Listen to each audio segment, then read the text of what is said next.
ಮೊದಲಿಗಾರೆ ಮತ್ತೊಮ್ಮೆ ಕಾರ್ಯಕ್ರಮಕ್ಕೆ ಸ್ವಾಗತ. ನಮಸ್ತೆ. ಹೆಚ್ಚಾಗಿ ನಾವು ಹೇಳಬೇಕಾದ್ರೆ ಈ ಯಕ್ಷಗಾನದಲ್ಲಿ ಬರೋ ಬೇರೆ ಬೇರೆ ಮಜಲುಗಳು ಅಂದರೆ ಭಾಗವತಿಕೆ, ಚೆಂಡೆಮದ್ಲೆ, ನಾಟ್ಯ, ಈ ಮೂರಲ್ಲಿ ಬಂದರೆ ಈ ಭಾಗವತಿಕೆ ಮತ್ತು ನಾಟ್ಯದವರಿಗೆ ಇರುವಷ್ಟು ಪ್ರಾಶಸ್ತ್ಯ ಅಥವಾ ಹೊರಗಡೆ ಮಾನ ಸಮ್ಮಾನ ಈ ಚೆಂಡೆಮದ್ದಲೆಯವರಿಗೆ ಇಲ್ಲ ಹೇಳುವಂಥ ಒಂದು ಮಾತುಗಳನ್ನು ನಾವು ಕೇಳ್ತೇವೆ. ಇದನ್ನು ತಾವು ಯಾವ ರೀತಿ ನೋಡ್ತೀರಿ? ಇದು ಭಾರಿ ಒಳ್ಳೆ ಪ್ರಶ್ನೆ. ನಮ್ಮ ಎಲ್ಲ ಹಿಮ್ಮೇಳದವರ ಮನಸ್ಸಲ್ಲಿರುವ ಒಂದು ಪ್ರಶ್ನೆ ಇದಕ್ಕೆ ಹೇಳಬೇಕಾದ್ರೆ ಅದು ನಿಮಗೂ ಈಗ ಗೊತ್ತಿರ್ಬೋದು. ಸಾಧಾರಣವಾಗಿ ಈಗ ಭಾಗವತಿಗೆ ವೇಷದವರಿಗೆ ಎಲ್ಲ ಸಣ್ಣ ಸಣ್ಣ ಕಲಾವಿದರು ಅಂದರೆ ಅವರಲ್ಲಿ ಪ್ರತಿಭೆ ಇರ್ತದೆ, ಪ್ರತಿಭೆ ಇಲ್ಲದೆ ಯಾರು ಸನ್ಮಾನ ಮಾಡೋದಿಲ್ಲ. ಆದರೆ ನೀವು ಇಡೀ ವರ್ಷದ ಒಂದು ಇದು ತೆಗೆದ್ರೆ, ಲೀಸ್ಟ್ ತೆಗೆದ್ರೆ, ನಮ್ಮ ದಕ್ಷಿಣೋತ್ತರ ಕನ್ನಡ ಜಿಲ್ಲೆಗಳಲ್ಲಿ ಎಷ್ಟು ಕಡೆ ಭಾಗವತರುಗಳಿಗೆ ಸನ್ಮಾನ ಆಗಿದೆ, ಎಷ್ಟು ಕಡೆ ವೇಷದವರಿಗೆ ಸನ್ಮಾನ ಆಗಿದೆ, ಎಷ್ಟು ಕಡೆ ಚೆಂಡೆಮದ್ದಳೆಯವರಿಗೆ ಆಗಿದೆ, ಇದರ ಲೀಸ್ಟ್ ಮಾಡಿದರೆ ನಿಮಗೆ ಗೊತ್ತಾಗ್ಬೋದು. ನೀವು ಹೇಳಿದ ಪ್ರಶ್ನೆಗೆ ಅದು ಕರೆಕ್ಟ್ ಆನ್ಸರ್ ಬರ್ತದೆ. ಅಂದರೆ ದಾಮಾಶಯ ಪ್ರಕಾರ ಹಿಮ್ಮೇಳದವರಿಗೆ ಸನ್ಮಾನಗಳು, ಗೌರವಗಳು ಸಿಗುವುದು ಕಡಿಮೆ ಮೊದಲಿಂದ ಹಾಗೆ. ಯಾಕೆಂದರೆ ಇದು ನನ್ನ ಮಾತಲ್ಲ, ದಿವಂಗತ ಚಿಪ್ಪಾರು ಕೃಷ್ಣ ಬಲ್ಲಾಳರು ಫೇಮಸ್ ಭಾರಿ ದೊಡ್ಡ ಯಕ್ಷಗಾನ ನಿಡ್ಲೆ ನರಸಿಂಹ ಆಸಲ್ ಅವರೇ ಒಂದು ಕಡೆ ಹೇಳಿದ್ದಾರೆ, ಇದು ವೇಷ ಮಾಡಿ ಈಗ ಮೇಳಕ್ಕೆ ಸೇರುವಾಗ ಬಾಲಗೋಪಾಲರ ವೇಷಕ್ಕೆ ಸೇರುವುದು ವೇಷಧಾರಿ, ಅವಾಗೆಲ್ಲ ಹಾಗೆ. ಈಗ ಪ್ರಧಾನ ವೇಷಕ್ಕೆ ಸೇರುವುದು ಉಂಟು ಕ್ರಮ. ಬಾಲಗೋಪಾಲರ ವೇಷಕ್ಕೆ ನಿತ್ಯ ವೇಷ ಅಂತ ಹೇಳುದು. ನಿತ್ಯ ವೇಷ ಮಾಡಿ 2 ವರ್ಷ ಆಗುವಾಗಲೇ ಅವನಿಗೆ ಅಭಿಮಾನಿಗಳು ಅವನನ್ನು ಗುರುತಿಸುವುದೆಲ್ಲ ಇರ್ತದೆ. ನಾನು 40 ವರ್ಷದಿಂದ ಚೆಂಡೆಮದ್ದಲೆಯಲ್ಲಿ ಮಣ್ಣು ಹೊಡ್ತಾ ಇದ್ದೇನೆ, ನನಗೆ ಎಲ್ಲಿಯೂ ಇದಾಗಿದೆ. ಅಂದರೆ ಅವರೊಂಥರ ಹಾಸ್ಯವಾಗಿ ಮಾತಾಡೋದು, ಅದರಲ್ಲಿ ಒಳಗಿಂದ ತಿರುಳು ಇದೆ, ನವಿರಾದ ಹಾಸ್ಯ ಅಂತ ಅವರೇ ಹೇಳಿದ್ದು. ಅದು ಸತ್ಯ ಕೂಡ. ನಿಮಗೆ ಎಲ್ಲ ಇದು ನೋಡಿದರೆ ಹಾಗೆ ಇರ್ತದೆ. ಅದಕ್ಕೆ ಕಾರಣ ಏನು ಅಂತೇಳಿ ನಾವು ಚಿಂತನೆ ಮಾಡಿದರೆ, ಒಂದು ಈ ಸನ್ಮಾನಗಳನ್ನು ಗೌರವಿಸುವ ಸಂಘ ಸಂಸ್ಥೆಗಳು ಸಾಮಾನ್ಯ ಪ್ರೇಕ್ಷಕ ವರ್ಗಕ್ಕೆ ಮಾಹಿತಿಯ ಕೊರತೆ. ಅಂದರೆ ಹೈಲೈಟ್ ಆಗುವುದು ಅಲ್ಲಿ ಭಾಗವತನ ಪದ ಎದ್ದು ಕಾಣುವಂಥದ್ದು ಯಾವುದು ಅಂತ. ಈಗ ನಾವು ಯೂಟ್ಯೂಬಲ್ಲಿ ಮತ್ತು ಈ ವಾಟ್ಸಪ್ ಗ್ರೂಪಲ್ಲೆಲ್ಲ ಬರ್ತದೆ, 250 ಗಿರ್ಕಿ ಹೊಡೆದ, 500 ಗಿರ್ಕಿ ಎಲ್ಲ ಬರ್ತದೆ. ಅದನ್ನೇ ಹೈಲೈಟ್ ಮಾಡ್ತಾರೆ. ಆವಾಗ ಗಿರ್ಕಿ ಹೊಡೆದದ್ದು ಹೇಗೆ ಅಂತೇಳಿ ಯಾರಿಗೂ ಗೊತ್ತಿಲ್ಲ. ಇವ ಒಬ್ಬನೇ ಚೆಂಡೆವ ನೋಡಿ. ಇನ್ನೊಂದು ಕೆಲವು ಸ್ಪರ್ಧೆ ಅಲ್ಲಿ ಅಂತೇಳಿ 2 ಯುದ್ಧ ಸನ್ನಿವೇಶದಲ್ಲಿ 2 3 ವೇಷ, ಒಬ್ಬ ಹಾರಿ ನಿಲ್ಲಿಸುವಾಗ ಇನ್ನೊಬ್ಬ ಹಾರ್ತಾನೆ. ಅಷ್ಟೊತ್ತಿಗೆ ಇವನಿಗೆ ರೆಸ್ಟ್ ಆಗ್ತದೆ, ಪುನಃ ಹಾರ್ತಾನೆ. ಚೆಂಡೆವನಿಗೆ ರೆಸ್ಟ್ ಮಾಡುವಾಗಿಲ್ಲಲ್ಲ. ಹಾಗಾಗಿ ಚೆಂಡೆವನ ಹಿಮ್ಮೇಳದವರ ಇದು ತುಂಬ ಇರ್ತದೆ. ಆದರೆ ಅಲ್ಲಿ ಹೈಲೈಟ್ ಆಗೋದು ಹಾರಿದವನದ್ದು. ಇವ ಚೆಂಡೆ ನುಡಿಸಿದ್ದಾನೆ ಅಂತೇಳಿ ಅಲ್ಲಿ ಬರುವುದೇ ಇಲ್ಲ. ಹಾಗಾಗಿ ಸ್ವಲ್ಪ ಅದರ ವಿಷಯ ಗೊತ್ತಿಲ್ಲದ ಕೊರತೆ. ಇನ್ನೊಂದು ಕಲಾವಿದರಲ್ಲಿ ಸ್ವಲ್ಪ ಇದುಂಟು. ಏನಂದರೆ, ಈಗ ಒಬ್ಬ ಭಾಗವತನಿಗೆ ಸನ್ಮಾನ ವೇದಿಕೆಯಲ್ಲಿ ಮಾಡುವಾಗ ಅಥವಾ ಒಬ್ಬ ವೇಷದವನಿಗೆ ಸನ್ಮಾನ ಮಾಡುವಾಗ ಅವ ಸನ್ಮಾನಕ್ಕೆ ಉತ್ತರ, ಈಗ ಸನ್ಮಾನಿತರಿಂದ 2 ಮಾತು ಅಂತೇಳಿ ಅಲ್ಲಿ ಹೇಳ್ತಾರೆ, ಆವಾಗ ಹೇಳಬೇಕು. ಈಗ ಕೆಲವು ಭಾಗವತರುಗಳು, ಕೆಲವರು, ನಾನು ಒಮ್ಮೆ ಜನ್ಸಾಲೆಯವರು ಹೇಳಿದ್ದನ್ನು ಕೇಳಿದ್ದೇನೆ, ಕುರಿಯ ಭಾಗವತರು ಯಾವಾಗಲೂ ಹೇಳ್ತಾರೆ ಅವ್ರ ಹತ್ರ ನಿತ್ಯದಲ್ಲಿ ನೀವು ಮಾತಾಡ್ಲಿಕ್ಕೆ ಹೋದರೆ ನಿಮ್ಮ ಪದ ಒಳ್ಳೆಯದಾಗಿದೆ ಭಾಗವತರು ಅಂತ ಹೇಳಿದರೆ ಇವತ್ತಿಗೂ ನನ್ನದೆಂತ ಇಲ್ಲ ಮಾರೆ, ಅವರು ಚೆಂಡೆಮದ್ದಲೆಯವರು ನನ್ನನ್ನು ಮೇಲೆ ಹಾಕಿದ್ದು ಅಂತ ಇವತ್ತಿಗೂ ಹೇಳ್ತಾರೆ. ಇದನ್ನು ಅವರು ಹೇಳಿದರೆ ಸಾಮಾನ್ಯರಿಗೆ ಗೊತ್ತಾಗ್ತದೆ. ಈಗ ಭಾಗವತನಿಗೆ ಸನ್ಮಾನ ಆಗೋ ಹೇಳ್ತಾರೆ, ಇವರು ಹೇಳಬೇಕು, ನನ್ನನ್ನು ನೀವು ಇಷ್ಟು ಅಭಿಮಾನದಿಂದ ನೋಡಿದ್ದೀರಿ, ನನ್ನ ಹಾಡು ಒಳ್ಳೆಯದಾಗಿದೆ, ಆದರೆ ನನ್ನ ಶ್ರಮದಷ್ಟೇ ಇದರಲ್ಲಿ ಹಿಮ್ಮೇಳದವರು ಚೆಂಡೆಮದ್ದಲೆಯವರ ಶ್ರಮ ಉಂಟು, ಅವರಿಂದಾಗಿ ನಾನು ವಿಜೃಂಭಿಸಿದೆ. ವೇಷದವನು ಹೇಳಬೇಕು. ಈಗ ಉದಾಹರಣೆಗೆ ನೋಡಿ, ಇಡೀ ದಕ್ಷಿಣ ಕನ್ನಡ, ಉತ್ತರ ಕನ್ನಡ ಜಿಲ್ಲೆ ಒಂದು ವರ್ಷಕ್ಕೆ ದೇವಿ ಮಹಾತ್ಮೆ ಎಂಬುದು ಅತೀ ಹೆಚ್ಚು ಆಗುವಂಥ ಪ್ರಸಂಗ. ಕೇಳುವುದೇ ಮಹಿಷಾಸುರನನ್ನು, 1-1.5 ಗಂಟೆ ಕೆಲಸ ಇರುವಂಥದ್ದು. ಚೆಂಡೆಯವನಿಗೆ ಈಗೆಲ್ಲ 2-4 ಜನ, ನಾವು ಹೋಗುವಾಗೆಲ್ಲ 12:30 1 ಗಂಟೆಗೆ ನಿಂತರೆ ಬೆಳಿಗ್ಗೆವರೆಗೆ ಒಬ್ಬರೇ ಅಲ್ವಾ, ಅವನಿಗೆ ಇಡೀ ರಾತ್ರಿ ಕೆಲಸ ಉಂಟು. ಈ 1.5 ಗಂಟೆಗೆ ಕೆಲಸ ಮಾಡುವ ಮಹಿಷಾಸುರನದ್ದು ಒಳ್ಳೇದು ಮಾಡಿಸುವುದು ಯಾರು ಅಂತ ಅಲ್ಲಿ ಅವನ ವೇಷವನ್ನು ಪಾಸ್ ಮಾಡಿಸುವುದು ಹಿಮ್ಮೇಳದವನೇ. ನೋಡಿ, ಅವರು ತಲೆ ತಿರುಗಿಸ್ತಾರೆ, ಕೊಂಬೆ, ಆಗ ಇವ ಚೆಂಡೆಯಲ್ಲಿ ನಾಡೆ ಕೊಟ್ಟರೆ, ಇವ ಸುಮ್ಮನೆ ಇದ್ರೆ ಅದು ನಿಮಗೆ ನೋಡುವವರ ಮೇಲೆ ಏನು ಪರಿಣಾಮ ಇಲ್ಲ. ಆಗ ಅವ್ರ ಪಾತ್ರಧಾರಿಗಳು ಹೇಳಬೇಕು, ಏನೋ ಮಹಿಷಾಸುರ ಎಡ್ಡೆ ಆತನಂತ ಕೈ ಕೊಡುವಾಗ ಎಡ್ಡೆ ಆತನ ಮೆಲ್ತದೆ, ಆರು ಚೆಂಡೆದಾರಿ ನಾನು ಮಿತ್ತು ಪಾಡಿಯರು ಅಂತ ಹೇಳುವಂಥ ಮಾತು ಅವರು ಹೇಳಿದರೆ ಆಗ ಜನರಿಗೂ ಗೊತ್ತಾಗ್ತದೆ. ಇದು ಸ್ವಲ್ಪ ಕಲಾವಿದರಲ್ಲಿ ಇದುಂಟು. ಹಾಗೆ ಅದರಿಂದಾಗಿ ಸ್ವಲ್ಪ ಮಾನ ಸಮ್ಮಾನಗಳು, ಗೌರವ ಇದೆಲ್ಲ ಸಿಕ್ಕುದು ಕಡಿಮೆ ಅಂತೇಳಿ ಇರ್ಬೋದು. ಹಾಗಂತೇಳಿ ಹಿಮ್ಮೇಳದವರು ಯಾವತ್ತೂ ನಮ್ಮನ್ನು ಗೌರವಿಸಲಿಲ್ಲ, ನಮಗೆ ಸಿಕ್ಕುವುದಿಲ್ಲ ಅಂತೇಳೋ ಭಾವನೆಯಿಂದ ತಾವು ಮಾಡುವ ಕಸುಬಿನಲ್ಲಿ ಏನು ಹಿನ್ನಡೆ ಮಾಡೋದಿಲ್ಲ. ಅಲ್ಲಿ ರಂಗಕ್ಕೆ ಹೋದ ಮೇಲೆ ಅದು ಯಾವುದು ನೆನಪಾಗೋದಿಲ್ಲ. ನಾವು ನಮ್ಮನ್ನು ಮರಿತೇವೆ. ಆ 4 ಕಂಬದ ಮಧ್ಯೆ ನಿಂತಾಗುವಾಗ ನಾವು ಕಥೆಯೊಳಗೆ ಇನ್ವಾಲ್ವ್ಮೆಂಟ್ ಆಗಿ ಎಷ್ಟು ನಮ್ಮಿಂದ ಸಾಧ್ಯ ಉಂಟು, ಅವನ ಪಾತ್ರವನ್ನು ಎಷ್ಟು ವಿಜೃಂಭಿಸಲಿಕ್ಕೆ ಮೇಲೆ ಮಾಡಲಿಕ್ಕೆ ನಮ್ಮಿಂದ ಸಾಧ್ಯ ಉಂಟು ಅಷ್ಟನ್ನು ಹಿಮ್ಮೇಳದವರು ಎಲ್ಲರೂ, ನಾನು ಅಂತಲ್ಲ ಹೆಚ್ಚಿನವರು ಮಾಡ್ತಾರೆ. ಕೆಲವೊಂದೆರಡು ಅಪವಾದ ಇರ್ಬೋದು. ಇದು ಹಿಮ್ಮೇಳಕ್ಕೆ ಚೆಂಡೆಮದ್ದಲೆ ಅವರಿಗೆ ಸ್ವಲ್ಪ ಹಿನ್ನಡೆ ಆಗಲಿಕ್ಕೆ ಇದು ಕಾರಣ ಅಂತ ನಾನು ಭಾವಿಸಿದ್ದು. ಅದರ ಜೊತೆಗೆ ಈ 3 ಮಜಲುಗಳಲ್ಲಿ ಚೆಂಡೆಮದ್ದಲೆಯನ್ನು ಅಭ್ಯಾಸ ಮಾಡಲಿಕ್ಕೆ ಸ್ವಲ್ಪ ಜಾಸ್ತಿ ಪರಿಶ್ರಮ ಬೇಕು ಹೇಳುವಂಥ ಮಾತುಗಳು ಕೂಡ ಹಲವಾರು ಬಾರಿ ಕೇಳಿ ಬಂದದ್ದುಂಟು. ಇದು ಎಷ್ಟು ಸತ್ಯ, ಯಾವ ರೀತಿ ಅಂತ? ಅದು ನಿಜವೇ. ಅದು ಯಾಕೆ ಅಂತ ಹೇಳಿದರೆ, ಒಂದು ನೀವು ಯೋಚಿಸಬೇಕಾದ್ದು ಏನು ಅಂತ ಹೇಳಿದರೆ, ಈಗ ಶಾಲೆ ಕಾಲೇಜುಗಳಲ್ಲಿ ಯಕ್ಷಗಾನ ಆಗ್ತದೆ, ಮಕ್ಕಳಿಂದ ಟ್ರೈನಿಂಗ್ ಕೊಟ್ಟು, ಸಂಘ ಸಂಸ್ಥೆಗಳಲ್ಲಿ ಆಗ್ತದೆ. ಅಲ್ಲಿ ಏನು ಮಾಡ್ತಾರೆ, ಒಂದು ಪ್ರಸಂಗ ನಿರ್ಣಯ ಮಾಡಿ, ಒಬ್ಬನಿಗೆ ಕೃಷ್ಣ, ಒಬ್ಬನಿಗೆ ರಾಕ್ಷಸ ಬಲ, ಹೀಗೆ ಮಾಡಿ ಅವನಿಗೆ ಏನು ಬೇಕು ಅದನ್ನು ಕಲಿಸಿ ಯಕ್ಷಗಾನ ಪ್ರದರ್ಶನ ಒಳ್ಳೆಯದಾಗ್ತದೆ. ನೀವು ಒಂದು ಚೆಂಡೆಮದ್ದಲೆಯನ್ನು ಹಾಗೆ ಮಾಡಿಸ್ಲಿಕ್ಕೆ ಆಗ್ತದಾ? ಒಂದೇ ತಾಳವನ್ನು ಕಲಿಸಿ ನೀವು ವೇದಿಕೆಗೆ ಹತ್ತಿಸ್ಲಿಕ್ಕೆ ಆಗ್ತದ? ಅಥವಾ ಒಂದು ಪ್ರದರ್ಶನಕ್ಕೋಸ್ಕರ ಒಂದು ಚೆಂಡೆಮದ್ದಲೆಯನ್ನು ಕಲಿತು ಮಾಡಲಿಕ್ಕೆ ಆಗ್ತದೆ? ಎಲ್ಲಿಯಾದ್ರೂ ನೋಡಿದ್ದೀರಾ? ಅದರಲ್ಲೇ ಅದಕ್ಕೆ ಉತ್ತರ ಉಂಟು. ಚೆಂಡೆಮದ್ದಲೆ ಕಲಿಯುವುದು ಕಷ್ಟ, ಅದಕ್ಕೆ ಹೆಚ್ಚಿನ ಅಭ್ಯಾಸ ಬೇಕು ಅಂತ. ಇಲ್ಲರ ಸಮಾನ ಅಂತಾದರೆ ಇದ್ರ ಹಾಗೆ ಅದು ಕೂಡ ಆಗಬೇಕಿತ್ತಲ್ಲ. ನಿಮ್ಮ ಒಂದು ವೇಷಕ್ಕೆ ನಾನು ಒಂದು ಚೆಂಡೆ ಒಬ್ಬ ಬಡದದ್ದು ಉಂಟ. ಇನ್ನೊಂದು ವಿಷಯ, ಚೆಂಡೆಮದ್ದಳೆಯವನಿಗೆ ಸಂಪೂರ್ಣ ಅದು 1ನೇ ಕಾಲ, 2ನೇ ಕಾಲ, 3ನೇ ಕಾಲ, 4ನೇ ಕಾಲ ಅಂತ ಕಲಿಯುವ ಒಂದು ವಿಧಾನ ಉಂಟು. ಆ 4ನೇ ಹಂತದ ತ್ವರಿತಗತಿಯ ನಡೆ ಕೈಗೆ ಬಾರದೆ ರಂಗಪ್ರವೇಶ ಮಾಡಲಿಕ್ಕೆ ಆಗುದಿಲ್ಲ. ಈಗ ವೇಷದವನಿಗಾದರೆ ತಾಳಜ್ಞಾನ ಇದ್ದರೆ ವೇಗವಾಗಿ ತಾಳವನ್ನು ಕೊಡುವಾಗ ಅದರ ಹಿಂದಿನ ಇದನ್ನು ನಡೆಯನ್ನು ಕುಣಿಯಲಿಕ್ಕೆ ಆಗ್ತದೆ. ಚೆಂಡೆಮದ್ದಲೆಯವರಿಗೆ ಆಗುದಿಲ್ಲ, ಅದು ಅಷ್ಟೇ ಬರಬೇಕಲ್ಲಿ, ಇಷ್ಟೇ ಲೆಕ್ಕಾಚಾರ ಅಂತ ಇರ್ತದೆ. ಹಾಗಾಗಿ ಅದಕ್ಕೆ ದೀರ್ಘಾವಧಿ ತಗೊಳ್ತದೆ, ಅದನ್ನು ಅಭ್ಯಾಸ ಮಾಡಲಿಕ್ಕೆ ದೀರ್ಘಾವಧಿ ತಗೊಳ್ತದೆ. ಹಾಗಾಗಿ ಚೆಂಡೆಮದ್ದಲೆಯನ್ನು ಕಲಿಯುವುದು ಅಂತ ಹೇಳಿದರೆ ಅದೊಂದು ತಪಸ್ಸೆ. ಅದು ಅದಕ್ಕೆ ದೀರ್ಘಾವಧಿಯ ಶ್ರಮ ಬೇಕು ನೋಡಿ. ಮತ್ತೆ ಇನ್ನೊಂದು ವಿಷಯ ಹೇಳ್ತೇನೆ, ವೇಷದಲ್ಲಿ ಮತ್ತು ಭಾಗವತಿಗೆಯಲ್ಲಿ ಅವರಿಗೆ ಯಾವುದಾದ್ರೂ ಒಂದು ಅಂಗ ಇದ್ದರೆ ಅವರು ವಿಜೃಂಭಿಸ್ತಾರೆ. ಈಗ ಉದಾಹರಣೆಗೆ ಭಾಗವತರಲ್ಲಿ ನೋಡಿ, ಕೆಲವು ಭಾಗವತರಿಗೆ ಒಳ್ಳೆ ಕಂಠ ಇರ್ತದೆ, ಒಳ್ಳೆ ಸ್ವರ, ಕೇಳುವಾಗಲೇ ಕೇಳುವ ಅಂತ ಆಗ್ತದೆ. ಹಾಗಂತ ಕೆಲವು ವಿಭಾಗದಲ್ಲಿ ಅವರು ವೀಕ್ ಇರ್ತಾರೆ, ಪ್ರಸಂಗ ಜ್ಞಾನ, ತಾಳ ಸ್ವಲ್ಪ ಮಿಸ್ ಆಗುದು ಎಲ್ಲ ಇದ್ರೂ ಅವ ಹೆಸರುವಾಸಿ ಆಗ್ತಾನೆ. ವೇಷದಲ್ಲಿ ಹೋಗಿ ಬರೀ ದಿಗಿಣ ಹೊಡೆಯುವುದು ಮಾತ್ರ, ಅವರಿಗೆ ಮಾತುಗಾರಿಕೆ ಅಷ್ಟಿರುವುದಿಲ್ಲ, ಅವರು ಫೇಮಸ್ ಆಗ್ತಾರೆ. ಕೆಲವರು ಮಾತು ಮಾತ್ರ, ಹಿಂದಿನ ಕಾಲ ಇದ್ರು ನೀವು ನೋಡಿದ್ರು, ಅವರಿಗೆ ನಾಟ್ಯ, ಹಾಗಂತ ಅವರು ಫೇಮಸ್. ಆದರೆ ಚೆಂಡೆಮದ್ದಲೆಯಲ್ಲಿ ಹಾಗೆ ಆಗುದಿಲ್ಲ. ಒಂದು ತಾಳವನ್ನು ಮಾತ್ರ ಕಲಿತು, ಉರುಳಿಕೆಯನ್ನು ಮಾತ್ರ ಕಲಿತು ಫೇಮಸ್ ಆಗ್ಲಿಕ್ಕೆ ಆಗುದಿಲ್ಲ. ಅವನಿಗೆ ಎಲ್ಲ ವಿಭಾಗ ಗೊತ್ತಿರಬೇಕು. ವೇಷದ ನಡೆ, ಭಾಗವತರ ಲಯ, ಅವರು ಯಾವ ಸನ್ನಿವೇಶಕ್ಕೆ ಹೇಗೆ ಹಾಡ್ತಾರೆ, ಪ್ರತಿಯೊಂದು ಗೊತ್ತಿರಬೇಕಾದ್ದು ಚೆಂಡೆಮದ್ದಲೆಗೆ. ಹಾಗಾಗಿ ಈ ಸ್ಥಾನಕ್ಕೆ ಸ್ವಲ್ಪ ಹೆಚ್ಚು ಶ್ರಮ, ಹೆಚ್ಚು ತರಬೇತಿ ಬೇಕು ಅಂತ ನನ್ನ ಅನಿಸಿಕೆ. ಈಗ ತಾವು ತರಬೇತಿ ಅಂತ ಹೇಳಬೇಕಾದ್ರೆ ಹಿಮ್ಮೇಳ ಅಥವಾ ಮುಮ್ಮೇಳ ಇದನ್ನು ಕಲಿಸುವ ಗುರುಗಳಿಗಿರುವಂಥ ಜವಾಬ್ದಾರಿಗಳೇನು? ಅದು ತುಂಬ ಉಂಟು. ಕಲಿಸುವ ಎಲ್ಲ ವಿಭಾಗದಲ್ಲಿ ಕಲಿಸುವವರಿಗೆ ಇರೋದೇ ಅತಿ ಹೆಚ್ಚಿನ ಜವಾಬ್ದಾರಿ. ಯಾಕೆಂದರೆ ಒಬ್ಬ ರಂಗದಲ್ಲಿ ಪ್ರಸ್ತುತಿ ಮಾಡುವಾಗ ಕೆಟ್ಟದಾದರೂ ಒಳ್ಳೆಯದಾದರೂ, ಅದರಲ್ಲಿ ಇನ್ನೊಂದುಂಟು, ಒಳ್ಳೆಯದಾದರೆ ಗುರುಗಳ ಹೆಸರು ಬರುವುದಿಲ್ಲ ಹೆಚ್ಚಾಗಿ. ಒಂದು ವೇಷ ಭಾರಿ ಒಳ್ಳೆಯದಾಗಿದೆ ಅಂತ ಸ್ವಲ್ಪ ಏನಾದರೂ ಎಡವಟ್ಟಾದರೆ ಯಾರಲ್ಲಿ ಕಲ್ತಿದ್ದಾನೆ, ಅವನ ಗುರುಗಳು ಎಂತ ಕಲಿಸಿದ್ದಾರೆ ಏನಂತ ಹಾಗೆ ಬರೋದು. ನಿಮಗೆ ಗೊತ್ತಿರ್ಬೋದು ನೋಡಿ, ಊರಲ್ಲಿ ಒಂದು ಮಾತುಂಟು, ಏನಾದರೂ ಒಬ್ಬ ಒಳ್ಳೆ ಕೆಲಸ ಮಾಡಿದರೆ ಅಥವಾ ಕೆಟ್ಟ ಕೆಲಸ ಮಾಡಿದರೆ ಹೆಸರು ಬರೋದು ಅವನ ತಂದೆ ತಾಯಿಗೆ. ಇಂಥವರ ಮಗ ಅವ ಹೀಗೆ ಮಾಡಿದ, ಕಳ್ಳತನ ಮಾಡಿದ. ಹಾಗೆ ಈ ಕಲೆಗಳಲ್ಲಿ ಹಾಗೆ, ಯಕ್ಷಗಾನ ಅಂತಲ್ಲ, ಎಲ್ಲ ಕಲೆಗಳು, ಯಕ್ಷಗಾನದಲ್ಲಿ ಅದು ಜಾಸ್ತಿ ಇದೆ. ಹಾಗಾಗಿ ಶಿಷ್ಯರನ್ನು ರೂಪಿಸುವಾಗ ನಾವು ಬಹಳಷ್ಟು ಜಾಗ್ರತೆ ವಹಿಸಿ ಎಲ್ಲ ನಾವು ಕಲಿಸುವಾಗಲಾಗಿ ಸಂಪೂರ್ಣ ನಾವು ಕಲಿಸಬೇಕು. ಆ ಒಂದು ಇದಕ್ಕೆ ಏನು ಉಂಟು ಪರಂಪರೆಗೆ, ಯಕ್ಷಗಾನದ ಒಂದು ಇಷ್ಟು ತರಗತಿ ಅಂತ ಇರ್ತದೆ, ಅದನ್ನು ನಾವು ಸಂಪೂರ್ಣ ಕಲಿಸಬೇಕಾಗ್ತದೆ, ಎಲ್ಲ ಮಟ್ಟುಗಳು. ಮತ್ತೆ ಅವರು ಅವರ ಸ್ವಂತಿಕೆಯಲ್ಲಿ ಕಲೆ ಅಂದರೆ ಹಾಗೆ ಅವರ ಬೆಳೆಸ್ಕೊಂಡು ಅವರು ಹೋಗ್ತಾರೆ. ಹಾಗಾಗಿ ಸಂಪೂರ್ಣ ಅವನಿಗೆ ಕಲಿಸುವುದು, ಮತ್ತು ಮುಂದೆ ಅವನಿಗೆ ರಂಗಕ್ಕೆ ಹೋಗುವಾಗ ಯಾವ ರೀತಿ ಬೇಕು ಅದಕ್ಕೆ ನಾವು ಪೂರಕವಾಗಿ ಮನೋಧರ್ಮ ಬೆಳೆಯುವಾಗೆ ನಾವು ಕಲಿಸಬೇಕಾಗ್ತದೆ. ಹಾಗೆ ಗುರುವಿನ ಸ್ಥಾನ ಅದು ಬಹಳಷ್ಟು ಸವಾಲದು ಅದು. ಆದರೆ ಈಗೇನಾಗಿದೆ ಅಂದರೆ ಕೆಲವು ಗುರುಗಳಿಗೆ ಹೆಸರು ಇದಾಗಲಿ ಕಾರಣ ಈಗ ಯಾರಿಗೂ ತಾಳ್ಮೆ ಇಲ್ಲ. ಈಗ ಪೋಷಕರಿಗೂ ತಾಳ್ಮೆ ಇಲ್ಲ, ಕಲಿಯೋ ವಿದ್ಯಾರ್ಥಿಗಳು ತಾಳ್ಮೆ ಇಲ್ಲ.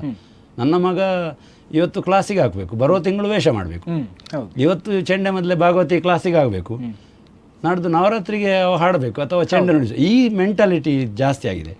ಹಾಗಾಗಿ ಸ್ವಲ್ಪ ಗುರುಗಳಲ್ಲಿ ಕಲಿತಾರೆ. ನಮ್ಮಂತ ಮೊದಲಿನ ಸಿಸ್ಟಮ್ ಅಲ್ಲಿ ಕಲಿತ ಗುರುಗಳು ಬೇಗ ನಾವು ರಂಗ ಪ್ರವೇಶ ಮಾಡಿಸುವುದಿಲ್ಲ. ನಮ್ಮ ಗುರುಗಳೆಲ್ಲ ಹಾಗೆ ಸಂಪೂರ್ಣ ಪಾಠ ಆಗದೆ ರಂಗ ಪ್ರವೇಶಕ್ಕೆ ನಾವು ಹೋಗ್ಲಿಲ್ಲ, ನಾವು ಕೊಡುದಿಲ್ಲ. ಈಗಿನವರಿಗೆ ಅರ್ಜೆಂಟ್ ಆಗ್ತದೆ. ಅದಕ್ಕೆ ನಾವು ನಿಧಾನ ಇದ್ದೇವೆ ಅಂತೇಳಿ ಅವ್ರೇನು ಮಾಡ್ತಾರೆ, ನಮ್ಮ ಹತ್ರ ಸ್ವಲ್ಪ ಕಲಿತಾರೆ, ಮತ್ತೆ ಇನ್ಯಾರೆಲ್ಲ ಹೋಗ್ತಾರೆ. ಅಥವಾ ಈಗೆಲ್ಲ ಯೂಟ್ಯೂಬ್ ಗುರುಗಳು, ಎಲ್ಲರಿಗೂ ಯೂಟ್ಯೂಬ್ ಗುರುವಾಗಿದೆ. ಅಲ್ಲಿಂದ ಸ್ವಲ್ಪ ನೋಡಿ ರಂಗಕ್ಕೆ ಹೋಗ್ತಾರೆ. ಅಲ್ಲಿ ಏನೇನು ಮಾಡ್ತಾರೆ ಹೆಸರು ನಮಗೆ ಬರ್ತದೆ, ಕಲಿಸಿದ ಗುರುಗಳು. ಈಗೂ ಆಗುದುಂಟು, ಏನು ಮಾಡ್ಲಿಕ್ಕೆ ಆಗುದಿಲ್ಲ, ಕಾಲದ ಮಹಿಮೆ. ಇನ್ನೊಂದು ಕಡೆಯಲ್ಲಿ ಯಕ್ಷಗಾನ ಅಂತ ಹೇಳುವಂಥದ್ದು ಚೌಕಟ್ಟು ಮೀರದೆ ಬೆಳೆಯಬೇಕು ಹೇಳುವಂಥದ್ದು ಬಹಳ ಹಿರಿಯ ಕಲಾವಿದರ ಮಾತುಗಳಲ್ಲಿ ನಾವು ಕೇಳಿದ್ದೇವೆ. ಈಗಿನ ಈ ಹೊಸ ಕಸರತ್ತುಗಳು ಅಂತ ನಾವೇನು ಹೇಳ್ತೇವೆ ರಂಗಸ್ಥಳದಲ್ಲಿ, ಇದರಿಂದಾಗಿ ಯಕ್ಷಗಾನಕ್ಕೆ ಏನಾದರೂ ಅಪಾಯ ಇದ್ದ ಹಾಗೆ ನಮಗೆ ಕಾಣ್ತದೆ ಹೇಗೆ ಅಂತ? ಇದು ಹೇಳಬೇಕಾದ್ರೆ ಒಂದು ಮಾತುಂಟಲ್ಲ, ಬದಲಾವಣೆ ಜಗದ ನಿಯಮ. ಬದಲಾವಣೆ ಎಲ್ಲದರಲ್ಲಿ ಉಂಟು, ಯಕ್ಷಗಾನ ಅಂತಲ್ಲ. ನೀವು ಹಳೆಯ ಸಿನಿಮಾವನ್ನು ನೋಡಿದರೆ ಈಗಿನ ಸಿನಿಮಾವನ್ನು ನೋಡಿದರೆ ಎಷ್ಟು ವ್ಯತ್ಯಾಸ ಆಗಿದೆ. ನಾಟಕ ಪ್ರತಿಯೊಂದರಲ್ಲಿ, ಭರತನಾಟ್ಯದಲ್ಲಿ ಇರ್ಬೋದು, ಸಂಗೀತ ಎಲ್ಲ ಹಾಗೆ ಯಕ್ಷಗಾನದಲ್ಲಿಯೂ ಆಗಿದೆ. ಈಗ ಗಿಮಿಕ್ಸ್ಗಳು ಇದೆಲ್ಲ ಬಂದದ್ರಿಂದ ಯಕ್ಷಗಾನ ಎಂಬ ಆ ಒಂದು ಕಲೆಗೆ ಅದು ಸರಿಯಲ್ಲ ಅಂತ ಆದರೂ ಯಕ್ಷಗಾನ ಕಲಾವಿದರಿಗೆ ಮತ್ತು ಯಕ್ಷಗಾನದ ಪ್ರದರ್ಶನದ ದೃಷ್ಟಿಯಿಂದ ಅದು ಒಳ್ಳೆಯದಾಗಿದೆ. ಈಗ ಗಿಮಿಕ್ಸ್ಗಳೆಲ್ಲ ಇಲ್ಲದೆ ಇರ್ತಿದ್ರೆ ಇಷ್ಟು ಪ್ರದರ್ಶನಗಳು ಆಗ್ತಿರ್ಲಿಲ್ಲ. ಯಾಕಂದರೆ ಹೊಸ ಹೊಸ ಪೀಳಿಗೆಯ ಹೊಸತನ್ನು ಬಯಸುವ ಪ್ರೇಕ್ಷಕರಿಗೆ ಇಂಥದ್ದೊಂದೊಂದು ಡೋಸ್ ಕೊಟ್ಟ ಕಾರಣ ಅವರು ಅದನ್ನು ನೋಡಲಿಕ್ಕೆ ಬರ್ತಾರೆ. ಈಗ ನೋಡಿ, ಮೊದಲು ಹೇಗಿತ್ತು, ಬಿಡ್ತಿಗೆ ಮತ್ತು ಮುಕ್ತಾಯಕ್ಕೆ ಕುಣಿಯುವುದು, ಮಧ್ಯದಲ್ಲಿ ಅಭಿನಯ ಮತ್ತು ಸಾಧ್ಯ ಆದರೆ 2 ಸಲಕ್ಕಿಂತ ಹೆಚ್ಚು ಹೇಳ್ತಿರ್ಲಿಲ್ಲ ಪದ್ಯ ಯಕ್ಷಗಾನದಲ್ಲಿ.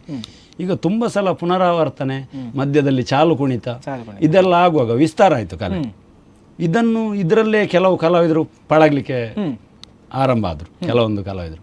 ಆಗ ಅದು ಕಾರ್ಯಕ್ರಮ ಅಂಥವ ಕಲಾವಿದರನ್ನೇ ಅದಕ್ಕೋಸ್ಕರ ಪ್ರಸಂಗ ಇಡುವುದು ಎಲ್ಲ ಆರಂಭ ಆಯ್ತು. ಈಗ ಒಬ್ಬ ಒಳ್ಳೆ ಕುಣಿಯುವ ಕಲಾವಿದ ಇದ್ರೆ ಅವನನ್ನು ಕರೆಸಬೇಕು. ಹಾಗಾದ್ರೆ ಏನು ಮಾಡಬೇಕು, ಅಂಥ ಪಾತ್ರ ಒಂದು ಪ್ರಸಂಗ ಇಡಬೇಕು. ಆಗ ಅಂಥ ಅಭಿಮಾನಿಗಳು ಪ್ರದರ್ಶನಕ್ಕೆ ನಮಗೆ ಅವಕಾಶ ಕೊಡಲಿಕ್ಕೆ. ಹಾಗೆ ಈ ಗಿಮಿಕ್ಸ್ಗಳು ಬಂದದ್ರಿಂದ ಪ್ರದರ್ಶನಗಳ ಸಂಖ್ಯೆ ಹೆಚ್ಚಾಗ್ತದೆ, ಕಲಾವಿದನಿಗೂ ಆರ್ಥಿಕವಾಗಿ ಪ್ರಯೋಜನ ಆಗ್ತದೆ. ಆದರೆ ಕಲೆಗೆ ಅದು ಬೇಕಾ ಬೇಡ ಅಂತ ಹೇಳೋದು, ಅದು ಊಟಕ್ಕೆ ಉಪ್ಪಿನಕಾಯಿ ಇದ್ದಷ್ಟು ಇದ್ರೆ ಒಳ್ಳೇದು ಅಂತ ಕಲೆಯ ದೃಷ್ಟಿಯಿಂದ ಅದು ಒಳ್ಳೇದು. ಅದು ಹೆಚ್ಚು ಸಿನಿಮೀಯವಾಗಿ ಕುಣಿಯುವುದು, ಮತ್ತೆ ಅರ್ಥಧಾರಿಗಳಲ್ಲಿ ಹಾಗೆ ಈಗಿನ ಹೊಸ ರಾಜಕೀಯದ ವಿಷಯ ಅದು ಇದೆಲ್ಲ ಬೆರೆಸಿ ಮಾತಾಡೋದು, ಅದು ಕಲೆ ಸೊರಗ್ತದೆ. ಆದರೆ ಹಾಗೆ ಮಾತಾಡುವವನಿಗೆ ಡಿಮಾಂಡ್ ಬರ್ತದೆ, ಅವನಿಗೆ ಹೆಚ್ಚು ಕಾರ್ಯಕ್ರಮ ಸಿಗ್ತದೆ. ವಿಷಯ ಇರೋದಷ್ಟೇ. ಇದನ್ನು ನಾವು ಪ್ರೇಕ್ಷಕರಾದವರು ಯೋಚನೆ ಮಾಡಿ ಅದಕ್ಕೆ ಉತ್ತರ ಅಲ್ಲೇ ಸಿಗ್ತದೆ. ಹಾಗಾಗಿ ಕಲೆಯನ್ನು ಉಳಿಸುವುದಕ್ಕೂ ಟ್ರೆಂಡ್ಗೂ ವ್ಯತ್ಯಾಸ. ಕಲೆ ಬೇರೆ, ಇದು ಬೇರೆ. ಈಗ ನೋಡಿ, ಕೆಲವು ಒಂದೊಂದು ಕ್ಲಿಪ್ಪಿಂಗ್ಸ್ಗೆ 5 ಲಕ್ಷ 10 ಲಕ್ಷ ವ್ಯೂವರ್ಸ್ ಅಂತ ಹೇಳ್ತಾರೆ. ಅದು ಬರುದು ಯಾವುದಕ್ಕೆ? ಈ ಹೊಸತನ ಮಾಡಿದ್ದಕ್ಕೆ. ನೀವು ಹಳತ್ತಿಗೆ ಅಷ್ಟು ವ್ಯೂವರ್ಸ್ ಬರುದಿಲ್ಲ. ಅದು ನನಗೆ ಸ್ವಂತ ಅನುಭವ ಉಂಟು. ಈಗ ವಾಟ್ಸಪ್ ಗ್ರೂಪ್ಗಳಲ್ಲಿ, ಫೇಸ್ಬುಕ್ಕಲ್ಲಿ ಕಲೆ ಹಾಳಾಯಿತು, ಹಾಗಾಯಿತು, ಹೀಗಾಯಿತು ಅಂತ ಈ ಹೊಸತನ್ನು ಬರುವ ಇದಕ್ಕೆ ಕಮೆಂಟ್ಗಳು ಬರ್ತದೆ. ಹಾಗಂತೇಳಿ ಆ ಪರಂಪರೆಯನ್ನು ಒಪ್ಪುವ ಪ್ರೇಕ್ಷಕ ವರ್ಗ ಅವರು ಪರಂಪರೆಯದ್ದೇ ಕಾರ್ಯಕ್ರಮ ಮಾಡಿಸುವುದು ಬೆರಳೆಣಿಕೆಯವರು. ಅವರು ಕಾರ್ಯಕ್ರಮ ಮಾಡಿಸುವುದಿಲ್ಲ, ಕಾಮೆಂಟ್ ಬರೀತಾರೆ. ಇದೇ ಈ ಹೊಸತನ್ನು ಬಯಸುವ ಪ್ರೇಕ್ಷಕರಿದ್ದಾರಲ್ಲ, ಗಿಮಿಕ್ಸ್ಗಳನ್ನು, ಅಂಥವರಲ್ಲಿ ಕಾರ್ಯಕ್ರಮವನ್ನು ಮಾಡಿಸುವವರು ಜಾಸ್ತಿ ಇದ್ದಾರೆ. ಇದು ನಾನು ಕಂಡ ಸತ್ಯ. ಈಗ ನಾವೇ ಭಾಗವಹಿಸಲಿಕ್ಕೆ ಹೋಗ್ತೇವೆ, ಈಗ ನಾವು ಪರಂಪರೆಯ ಇದಕ್ಕೂ ಹೋಗ್ತೇವೆ, ಈಚೆದ್ದಕ್ಕೂ ಹೋಗ್ತೇವೆ, ನಮಗೆ ಅಲ್ಲೇ ಗೊತ್ತಾಗ್ತದೆ. ಹಾಗೆ ಎರಡೂ ರೀತಿಯ ಇದು ಉಂಟು. ತಾವೀಗ ಸಂಘಟನೆಯ ಬಗ್ಗೆ ಹೇಳಿದ್ರಿಂದ ಕೇಳ್ತಿದ್ದೇನೆ, ತಾವು ಯಕ್ಷಗಾನದಲ್ಲಿ ಸಂಘಟಕರಾಗಿ ಕೂಡ ಒಂದು ಮಟ್ಟಿಗೆ ಹೆಸರನ್ನು ಮಾಡಿದವರು. ಅಂದರೆ ಬೇರೆ ಬೇರೆ ಕೃತಿ ಬಿಡುಗಡೆ ಇರ್ಬೋದು ಅಥವಾ ಕಾರ್ಯಕ್ರಮಗಳಿರ್ಬೋದು. ಈಗ ತಾವಾಗಲೇ ಹೇಳಿದ ಹಾಗೆ ತಾವು ಕಲಿತದ್ದು ಹರಿನಾರಾಯಣ ಬೈಪಟ್ಟಿದ್ದಾರಲ್ಲಿ, ಅವರ ಶಿಷ್ಯವರ್ಗೆಲ್ಲ ಸೇರಿಕೊಂಡು ಮಾಡುವಂಥ ಹರಿಲೀಲದಲ್ಲಿ ಕೂಡ ತಾವು ಪ್ರಮುಖ ಪಾತ್ರವನ್ನು ವಹಿಸಿದವರು. ಈಗ ಇದು ಪ್ರತಿ ವರ್ಷ ಆಗಿಕೊಂಡು ಬರ್ತಾ ಇದೆ. ಹಾಗಾಗಿ ಯಕ್ಷಗಾನದಲ್ಲಿ ಸಂಘಟಕರಾಗಿ ಒಂದು ಮುಂದುವರಿಬೇಕು ಅಂತ ನಮಗೆ ಹೇಗೆ ಕಂಡಿತು? ಅದು ಸಂಘಟನೆ ಅಂತ ಹೇಳಿದರೆ ಕೆಲವು ಸಲ ಅನಿವಾರ್ಯಕ್ಕೆ ನಾವು ಆಗುವಂಥದ್ದು, ಅದುವೇ ಮತ್ತೆ ಮುಂದುವರಿಯುದು. ಮತ್ತು ಇನ್ನೊಂದು ಏನು ಅಂತ ಕೇಳಿದರೆ, ಯಕ್ಷಗಾನ ಯಾವುದೇ ಯಕ್ಷಗಾನ ಇರಲಿ, ಯಾವುದೇ ಕಲೆ ಇರಲಿ, ಈಗ ನಾವು ಒಂದನ್ನು ವಿದ್ಯೆಯನ್ನು ಆರ್ಜಿಸಿಕೊಂಡು ಅದರಿಂದ ಪ್ರಯೋಜನವನ್ನು ಪಡೆದ ಮೇಲೆ, ಈಗ ಆರ್ಥಿಕ ಪ್ರಯೋಜನ, ಸ್ಥಾನಮಾನ, ಗೌರವ ಎಲ್ಲವನ್ನು ಕಲಾವಿದನಾದವ ಪಡಿತಾನೆ. ಹೇಳುವಾಗ ಹೇಳ್ತೇವೆ, ನಾನು ಆ ಕಲಾವಿದ ಅಷ್ಟು ವರ್ಷ ಸೇವೆ ಮಾಡಿದ, ಅದು ಸುಮ್ಮನೆ ಹೇಳುವಂಥದ್ದು. ಸೇವೆ ಅಲ್ಲವ, ಹಣ ಸೇವೆ ಅಂತ ಹೇಳಿದ್ರೆ ಹಣ ತಗೊಳ್ಳದೆ ಮಾಡುವಂಥದ್ದಕ್ಕೆ ಇದ್ದದ್ದು ಮೊದಲು. ಈಗ ಹಣ ತಗೊಂಡು ಮಾಡೋದಕ್ಕೂ ಸೇವೆ ಅಂತ ಹೇಳ್ತಾರೆ. ನಾವು ಏನೋ ಒಂದು ಪ್ರಯೋಜನ ಪಡೆದ ಮೇಲೆ ಆ ಕಲೆಗೆ ನಮ್ಮಿಂದ ಏನಾದರೂ ನಾವು ಕೊಡಬೇಕು. ಹಾಗಾಗಿ ಈಗ ನೋಡಿ, ಒಂದು ಬಾಳೆಯ ಗಿಡ ನೋಡಿ ನೀವು, ಒಂದು ಬಾಳೆ ಗಿಡ ನಾವು ಚೆನ್ನಾಗಿ ಬೆಳೆಸಿದರೆ ಅದು ಗೊನೆ ಹಾಕ್ತದೆ. ಅದು ಗೊನೆ ಹಾಕುವಾಗ ಅದರ ಬುಡದಲ್ಲಿ ಇನ್ನೊಂದು ಬಾಳೆಯ ಒಂದು ಇದನ್ನು ಅದು ಬಿಟ್ಟು ಕೊಡ್ತದೆ. ಹೌದು ಹೌದು. ಅಂದರೆ ಆ ಬಾಳೆ ಗೊನೆ ಬೆಳೆಯುವಾಗ ಈ ಬಾಳೆಯನ್ನೇ ಕಟ್ ಮಾಡಿ ತೆಗಿತಾರೆ. ಹೌದು. ಆದರೆ ಅದರ ಸಂತಾನಲ್ಲಿ ಉತ್ಪತ್ತಿಯಾಗಿ ಮುಂದೆ ಬಾಳೆ ಇದಾಗ್ತದೆ.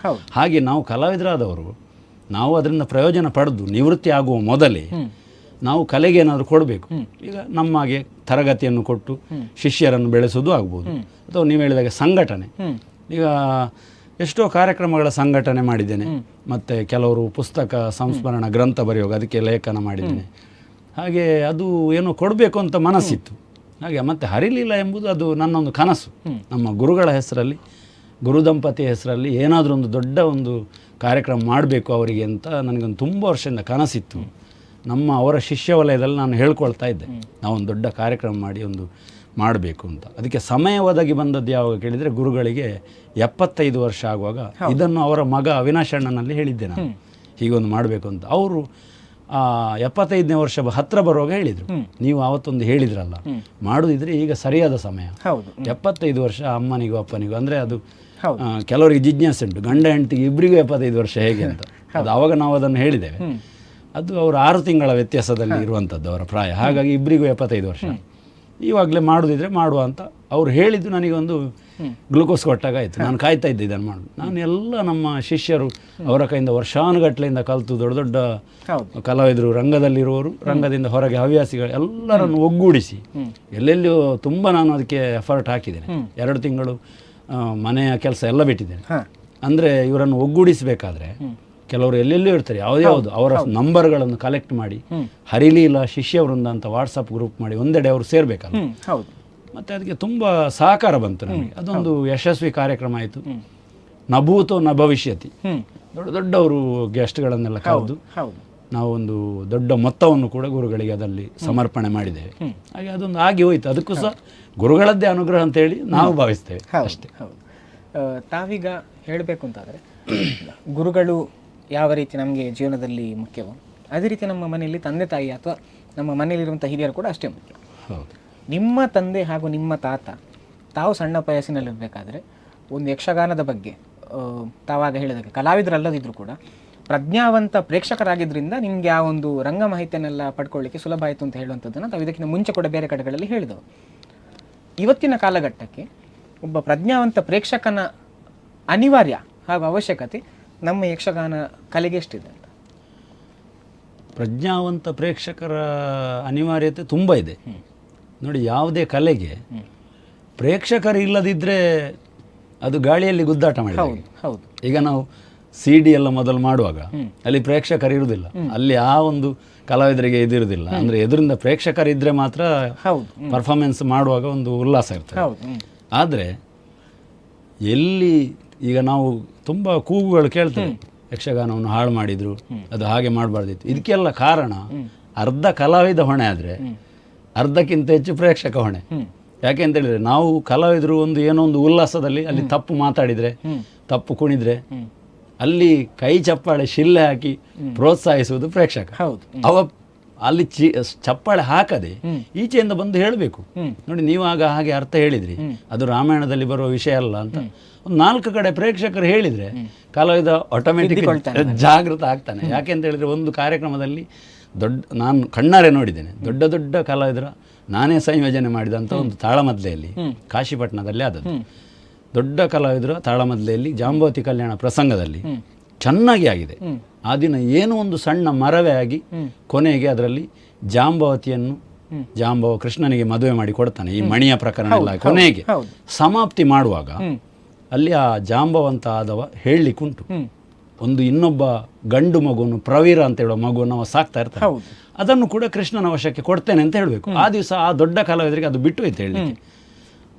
ಪ್ರಸಂಗ ಮುಗಿಯಿತು, ಧನ್ಯವಾದ ಕೊಡಲಿಕ್ಕೆ ಸಂಘಟಕರು ಬಂದರು. ಅವರು ಒಳ್ಳೆ ಗೊತ್ತಿದ್ದವರು, ಅವರು ಧನ್ಯವಾದ ಕೊಡುವಾಗ ಹೇಳಿದರು, ಬಹಳ ಒಳ್ಳೆಯದಾಗಿದೆ, ಆದರೆ ಒಂದು ಸಮಸ್ಯೆ ನಮ್ಮ ಪ್ರೇಕ್ಷಕರಾದ ನಮ್ಮ ಮನಸ್ಸಲ್ಲಿ ಉಳಿದಿದೆ. ಜಾಂಬವಂತ ಸಾಕ್ತಿದ್ದಂಥ ಪ್ರವೀರ ಏನಾದ ಅಂತ ಇವತ್ತಿನ ಕಲಾವಿದರು ಹೇಳಲಿಲ್ಲ ಅಂತ. ಬಹಳ ಅವರಿಗೆ ಆ ಅರ್ಥ ಹೇಳಿದ ತಾಳಮದ್ಲೆಯ ಅರ್ಥಧಾರಿಗಳು ಈಗಲೂ ಇದ್ದಾರೆ, ಅವರಿಗೂ ಅದು ಖುಷಿ ಆಯ್ತದೆ ನೋಡಿ. ಆ ರೀತಿಯ ಪ್ರೇಕ್ಷಕರು ಬಂದ್ರೆ ಮುಂದಿನ ಸಲ ಇನ್ನೂ ಆ ಕಲಾವಿದರು ಯಾವತ್ತು ಅದನ್ನು ಜಾಗ್ರತೆಯಲ್ಲಿ ಹೇಳ್ತಾರೆ. ಹೀಗೆ ಪ್ರೇಕ್ಷಕರದ್ದೇ ಬಹುಪಾಲುಂಟು. ಈ ಯಾವುದೇ ರಂಗ ಪ್ರದರ್ಶನ ನಾವು ತಪ್ಪು ಕೊಟ್ರೆ ಅದು ನೀನು ಮಾಡಿ ಸರಿಯಲ್ಲ ಅಂತ ಪ್ರೇಕ್ಷಕರು ಒಂದು 10 ಕಡೆ ಹೇಳಿ ತನ್ನಷ್ಟಕ್ಕೆ ಕಲಾವಿದ ಇದು ನಾವು ಕೊಟ್ಟದ್ದನ್ನೆಲ್ಲ ಸ್ವೀಕರಿಸಿ ಶಿಳ್ಳೆ ಚಪ್ಪಾಳೆ ಬಂದ್ರೆ ಓ ನಾನು ಒಳ್ಳೆ ಕಲಾವಿದ, ನಾನು ಇಂಥದ್ದು ಇನ್ನೂ ಮಾಡ್ಬೋದು ಅಂತ ನಾವು ಹೊಸ್ತು ಮರ್ತು ಹೋಗ್ತೇವೆ, ನಾವು ಆಟೋಮೆಟಿಕ್ ಹೋಗ್ತೇವೆ, ಅದು ಸ್ವಾಭಾವಿಕ. ಹಾಗೆ ಅದೇ ರೀತಿ ಈಗ ನಾವು ಈಗಿನ ಇನ್ನೊಂದು ತಾವಾಗ ಹೇಳಿದಂಗೆ ಟ್ರೆಂಡ್ ಅಂತ ಅಥವಾ ಈಗಿನ ಗಿಮಿಕ್ಗಳಲ್ಲಿ ಒಂದು ಅಂತ ಹೇಳಿದ್ರೆ ಕಾಲಕ್ಕೆ ಸರಿಯಾಗಿ ಕಾಲಮಿತಿ ಯಕ್ಷಗಾನ ಅಂತ. ಯಾಕಂದ್ರೆ ಹೆಚ್ಚಿನಾಗಿ ಯಾರು ಈಗ ಇಡೀ ರಾತ್ರಿ ಕೂತು ನೋಡುವಂಥ ಕಲಾವಿದರು ಇಲ್ಲ, ಇದು ಪ್ರೇಕ್ಷಕರು ಇಲ್ಲ. ಅದೇ ರೀತಿ ಕಲಾವಿದರಿಗೆ ಕೂಡ ಬೇರೆ ರೀತಿಯ ಉದ್ಯೋಗ ಎಲ್ಲ ಇರೋದ್ರಿಂದ ಕಾಲಮಿತಿಯನ್ನು ಈಗ ಎಲ್ಲರೂ ಕೂಡ ಒಗ್ಗಿಕೊಂಡಿದ್ದಾರೆ. ಆದರೆ ಈ ಕಾಲಮಿತಿಯಲ್ಲಿ ಹೊಸ ಕಲಾವಿದರಿಗೆ ಅಥವಾ ಹೊಸದಾಗಿ ಯಕ್ಷಗಾನವನ್ನು ನೋಡಿ ಕಲಿಯುವವರಿಗೆ ಕಲಿಯಬೇಕಾದಂಥ ಬಹಳ ಅಂಶಗಳು ಸಿಗುವುದಿಲ್ಲ ಹೇಳುವಂಥ ಒಂದು ಕಂಪ್ಲೇಂಟ್ ಇದೆ. ಇದ್ರ ಬಗ್ಗೆ ತಾವೇನು ಹೇಳ್ತೀವಿ? ಅದು 100ಕ್ಕೆ 100. ಯಾಕಂದರೆ ಮೊದಲೆಲ್ಲ ನಾವು ಸೇರುವಾಗ ಅದಕ್ಕಿಂತಲೂ ಹಿಂದೆ ನಾವು ಹೊರಗೆ ಯಕ್ಷಗಾನವನ್ನು ಕಲಿತು ಬಂದರೆ ಅದೇ ಆಗ ಹೇಳಿದಾಗ ಅದು ಏನೂ ಸಾಕಾಗುವುದಿಲ್ಲ, ರಂಗಕ್ಕೆ ಸಾಕಾಗುವುದಿಲ್ಲ. ಇಲ್ಲಿಯೇ ನಾವು ನಿತ್ಯ ಮೇಳದಲ್ಲಿ ಇದ್ದುಕೊಂಡೇ ಕಲಿಯೋದು, ಪ್ರತಿದಿನ ರಂಗದಲ್ಲಿ. ಆವಾಗೆಲ್ಲ ನಿದ್ದೆ ಮಾಡಲಿಕ್ಕಿಲ್ಲ, ನಮ್ಮ ಡ್ಯೂಟಿಯಾಗಿ ಬೆಳಿಗ್ಗೆವರೆಗೆ ಸಮಯ ಇದ್ರೂ ನಿದ್ದೆ ಮಾಡಲಿಕ್ಕಿಲ್ಲ, ನಾವು ನೋಡ್ತಾ ಇರಬೇಕು. ಕಲೀಲಿಕ್ಕೆ ಅವಕಾಶ ಇತ್ತು. ಅಂದರೆ ಆ ಪ್ರಸಂಗ ಬೆಳಗಿನವರೆಗೆ ಆಗುವಾಗ ಅದರ ಪ್ರತಿಯೊಂದು ಸನ್ನಿವೇಶವನ್ನು ಎಲ್ಲ ಪದ್ಯಗಳನ್ನು ಕೊಟ್ಟು ಮಾಡಲಿಕ್ಕೆ ಸಣ್ಣ ಪುಟ್ಟ ವೇಷಗಳಿಗೆ ಎಲ್ಲರಿಗೆ ಅವಕಾಶ ಇತ್ತು. ಈಗ ಕಾಲಮಿತಿ ಬರುವಾಗ ಸಮಯಕ್ಕೆ ಹೊಂದಾಣಿಕೆ ಮಾಡುವಾಗ ಕೆಲವೊಂದು ಸನ್ನಿವೇಶ ಬಿಡಬೇಕು, ಎಲ್ಲ ಪದ್ಯಗಳ ಅಳವಡಿಕೆ ಆಗುವುದಿಲ್ಲ. ಆಗ ಕಲೀಲಿಕ್ಕೆ ಅಲ್ಲಿ ಅವನಿಗೆ ಆಟೋಮೆಟಿಕ್ ಆಗಿ ಸಿಕ್ಕುವುದಿಲ್ಲ. ಹೊಸತ್ತಾಗಿ ಎಂಟ್ರಿ ಆಗುವ ಕಲಾವಿದರಿಗೆ ಅದು ಸಿಕ್ಕುವುದೇ ಇಲ್ಲ. ಪ್ರಸಂಗ ಬಟ್ಟಿ ಇಳಿಸಿ ಪ್ರಧಾನ ಸನ್ನಿವೇಶಗಳು ಮಾತ್ರ ಸಿಗ್ತವೆ. ಹಾಗೆ ಕಾಲಮಿತಿಯಿಂದ ಕಲಿಯುವವರ ದೃಷ್ಟಿಯಲ್ಲಿ ಸ್ವಲ್ಪ ಅದಕ್ಕೆ ಮಾರಕ ಅಂತಲೇ ಹೇಳ್ತೇನೆ. ಆದರೆ ಬಾಕಿ ಈಗಿನ ಕಾಲದ ಮಟ್ಟಿಗೆ ಅದು ಒಳ್ಳೆಯದು. ತಾವೀಗ ವೃತ್ತಿಪರ ಕಲಾವಿದರಾಗಿ ಕೂಡ ಇದ್ದವರು, ಹಾಗಾಗಿ ಅದೇ ರೀತಿ ಈಗ ಹವ್ಯಾಸಿ ಕಲಾವಿದರಾಗಿ ಕೂಡ ಹೋಗುವವರು. ಇದೆರಡರ ಮಧ್ಯೆ ತಾವು ಕಾಣುವಂಥ ವ್ಯತ್ಯಾಸಗಳು, ಒಬ್ಬ ಕಲಾವಿದನಾಗಿ ಒಬ್ಬ ಪ್ರೇಕ್ಷಕನಾಗಿ ತಾವು ಕಾಣುವಂಥ ಹವ್ಯಾಸಿ ಕಲಾವಿದ ಹಾಗೂ ವೃತ್ತಿಪರ ಕಲಾವಿದನಿಗೆ ಕಾಣುವಂಥ ವ್ಯತ್ಯಾಸಗಳೇನು? ಅದರಲ್ಲಿ ವ್ಯತ್ಯಾಸವು ಇದ್ದೇ ಇರ್ತದೆ. ವೃತ್ತಿಪರ ಕಲಾವಿದರಿಗೂ ಹವ್ಯಾಸಿ ಕಲಾವಿದರಿಗೂ ವ್ಯತ್ಯಾಸ ಅದು ಇದ್ದೇ ಇದೆ. ನಾವು ಎರಡರಲ್ಲಿ ಭಾಗವಹಿಸಿದವರು. ಈಗ ಮೇಳದ ವೃತ್ತಿಪರತೆ ಅಂತ ಹೇಳಿದರೆ ಅಲ್ಲಿ ಅದಕ್ಕೊಂದು ಶಿಸ್ತು, ಹೀಗೆ ಆಗಬೇಕು, ಇಷ್ಟೇ ಸಮಯಕ್ಕೆ ಆರಂಭ, ಇಷ್ಟೇ ಸಮಯಕ್ಕೆ ಮುಕ್ತಾಯ, ಹೀಗೆಲ್ಲ ಇರ್ತದೆ. ಆದರೆ ಹವ್ಯಾಸಿ ಕಲಾವಿದರಲ್ಲಿ ನಾವು ಹೋಗುವಾಗ ಎಲ್ಲವನ್ನು ನಿರೀಕ್ಷೆ ಮಾಡಲಿಕ್ಕೆ ಆಗೋದಿಲ್ಲ. ಯಾಕಂದರೆ ಅವರು ವರ್ಷ ಪೂರ್ತಿ ಅದನ್ನು ಮಾಡುವವರಲ್ಲ. ಅವರೊಂದು ಪ್ರಸಂಗಕ್ಕಾಗಿ ತಯಾರಾಗಿರ್ತಾರೆ ಅಥವಾ ಬೇರೆಯವ್ರದ್ದು ನೋಡಿ ಕಲಿತಾರೆ, ಅವರಿಗೆ ಯಾರೋ ಡೈರೆಕ್ಷನ್ ಮಾಡಿರ್ತಾರೆ. ಆಗ ಅವರೊಟ್ಟಿಗೆ ನಾವು ಈಗ ವೃತ್ತಿಪರತೆಯವರಾದರೂ ಅವರೊಟ್ಟಿಗೆ ಅವರಿಗೆ ಹಿಮ್ಮೇಳ ನುಡಿಸ್ಲಿಕ್ಕೆ ಹೋಗುವಾಗ ಅಲ್ಲಿ ಹೀಗೆ ಆಗಬೇಕು ಕೆಲವೊಂದು ಹೇಳ್ತೇವೆ ನಾವು, ನೋಡಿ ಈ ಥರ ಉಂಟು. ಆಗ ಅವ್ರು ಹೇಳ್ತಾರೆ ನಮಗೆ ಹೀಗೆ ಹೇಳಿಕೊಟ್ಟಿದ್ದಾರೆ, ಅವರಿಗೆ ಯಾರೋ ಟ್ರೈನಿಂಗ್ ಮಾಡಿರ್ತಾರೆ. ಆಗ ನಾವು ಸ್ವಲ್ಪ ಅಡ್ಜಸ್ಟ್ಮೆಂಟ್ ಮಾಡಬೇಕಾಗ್ತದೆ. ಆದರೆ ಇನ್ನೊಂದು ನಾನು ವಿಷಯ ನೋಡಿದಂದರೆ ಈ ಹವ್ಯಾಸಿಗಳಿಗೆ ಸ್ವಲ್ಪ ಕೆಲವು ಕಲಾವಿದರಿಗೆ ಒಳ್ಳೆ ಅದರ ಬಗ್ಗೆ ಶ್ರದ್ಧೆ ಇರ್ತದೆ. ನನ್ನದು ಎಲ್ಲಿ ತಪ್ಪಿ ಹೋಗ್ತದ ಅಂತೇಳಿ ತಯಾರು ತುಂಬ ಮಾಡಿಕೊಳ್ತಾರೆ. ಈ ಕೆಲವು ವೃತ್ತಿಪರ ಕಲಾವಿದರು ಏನು ಮಾಡ್ತಾರೆ ಅಂದರೆ ದಿನ ಆದದ್ದೇ ಆಗುದಲ್ವ ಅಂತೇಳಿ ಅದಕ್ಕೆ ಇಷ್ಟು ಒಂದು ಬಾಯ್ಪಾಠ, ಒಂದು ನಿಘಂಟಿನ ಅರ್ಥ ಇರ್ತದೆ ಅಥವಾ ಒಂದು ಇರ್ತದೆ, ಅದನ್ನೇ ಮಾಡಿ ಸಾಕು ಅಂತ ಕೆಲವು ಹೊಸ ಪೀಳಿಗೆಯವರು ಹಾಗೆ ಹೆಚ್ಚು ತಯಾರಿಗೆ ಹೋಗುದು. ಅದು 6 ತಿಂಗಳ ಇದ್ದದ್ದೇ ಅಂತ. ಇವರು ವರ್ಷಕ್ಕೆ 4 ವೇಷ ಮಾಡುವವರು ಹೆಚ್ಚು ನಾವು ಪ್ರಿಪೇರ್ ಆಗಬೇಕು. ಎಲ್ಲರೂ ನಾನು ಹೇಳಿ ತಪ್ತದ ಪ್ರಸಂಗ ಪದ್ಯ ಎಲ್ಲ ನೋಡ್ಕೊಳ್ಳೋದು. ಹಾಗೆ ಎರಡೂ ಉಂಟು. ಹವ್ಯಾಸಿಗಳಲ್ಲಿ ಒಳ್ಳೆ ಇದು ಮಾಡುವವರು ಇದ್ದಾರೆ, ವೃತ್ತಿಪರರಲ್ಲಿ ಸಾಧಾರಣ ಮಾಡುವವರು ಎರಡರಲ್ಲಿ ಉಂಟು. ನಾನು ಎರಡನ್ನು ನೋಡಿದ್ದೇನೆ, ಎರಡರ ಅನುಭವ ಇದೆ. ಇನ್ನು ಕೊನೆಯದಾಗಿ ಕೊನೆಯ ಪ್ರಶ್ನೆಗೆ ಬರೋದು ಅಂತಾದರೆ, ಈಗಿನ ಸಹ ಕಲಾವಿದರಿಗೆ ಹಾಗೂ ಇನ್ನು ಮುಂದೆ ಯಕ್ಷಗಾನ ಕಲಿಬೇಕು ಅಂತಿರುವಂಥ ಕಲಿಕಾಸಕ್ತರಿಗೆ ತಾವೇನಾದರೂ ಕಿವಿ ಮಾತನ್ನು ಹೇಳಬೇಕು ಅಂತಿದ್ರೆ, ರಂಗಶಿಸ್ತಾಗಿರ್ಬೋದು, ಕಲಿಯುವ ಬಗ್ಗೆ ಆಗಿರ್ಬೋದು, ಕಿವಿ ಮಾತು ಅಂತ ಹೇಳೋದಿದ್ರೆ ತಾವೇನನ್ನು ಹೇಳಲಿಕ್ಕೆ ಇಷ್ಟಪಡ್ತೀರಿ? ಕಿವಿ ಮಾತು ಎಷ್ಟು ಸಹ ಹೇಳ್ಬೋದು, ಆದರೆ ಕಿವಿ ಮಾತನ್ನು ಕೇಳುವವರು ಯಾರು ಅಂತೇಳಿ ಪ್ರಶ್ನೆ. ಆದರೆ ನೀವು ಹೇಳಿದ್ದಕ್ಕೆ ನಾನು ಹೇಳಬೇಕಾಗ್ತದೆ. ಸಹ ಕಲಾವಿದರಿಗೆ ಹಾಗೂ ಈ ರಂಗದಲ್ಲಿ ಮುಂದುವರಿತಾ ಇರುವ ಕಲಾವಿದರಿಗೆ ಪ್ರಧಾನವಾಗಿ ಎಲ್ಲವನ್ನು ತಿಳಿದಿರಬೇಕು ಮೊದಲು. ಮತ್ತು ಹಿರಿಯ ಕಲಾವಿದರಿಗೆ ಒಂದು ಗೌರವ ಕೊಡುವಂಥ ಒಂದು ಸ್ವಭಾವವನ್ನು ನಾವು ಕಲಾವಿದನಾದವ ಬೆಳೆಸಿಕೊಳ್ಳಲೇಬೇಕು. ಮತ್ತು ಎಷ್ಟು ವಿದ್ಯೆ ಒಬ್ಬನಿಗೆ ಇದ್ದರೂ ಅವನಲ್ಲಿ ವಿನಯತೆ ಇಲ್ಲದಿದ್ದರೆ ಆ ವಿದ್ಯೆ ಪ್ರಯೋಜನ ಇಲ್ಲ. ವಿನಯ ಗುಣ ಕಲಾವಿದನಿಗೆ ಇರಬೇಕಾದ ಮೊದಲ ಲಕ್ಷಣ.